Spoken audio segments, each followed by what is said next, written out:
Delivery అయ్యాక wait తగ్గలేదని బాధపడుతున్నారా? మీరు ఒక్కరే కాదు. డెలివరీ తర్వాత వెయిట్ లాస్ ఎందుకు డిఫికల్ట్గా ఉంటుందో తెలుసా?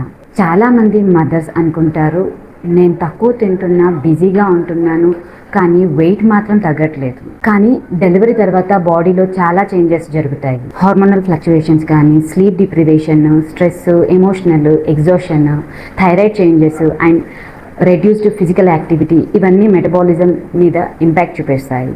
ఇంకో ఇంపార్టెంట్ విషయం ఏంటి అంటే, చాలామంది మదర్స్ బేబీ కేర్లో బిజీ అయిపోయి ఓన్ హెల్త్ని పక్కన పెట్టేస్తారు. మీల్స్ స్కిప్ చేయడం, ఇర్రెగ్యులర్ ఈటింగ్, పూర్ స్లీప్, ఇవన్నీ వెయిట్ మేనేజ్మెంట్ని ఇంకా డిఫికల్ట్గా చేస్తాయి. కాబట్టి డెలివరీ తర్వాత వెయిట్ లాస్ స్లోగా ఉండడం అంటే మీరు ఎఫర్ట్ చేయట్లేదని కాదు, మీ బాడీ రికవరీ ఫేజ్లో ఉండొచ్చు.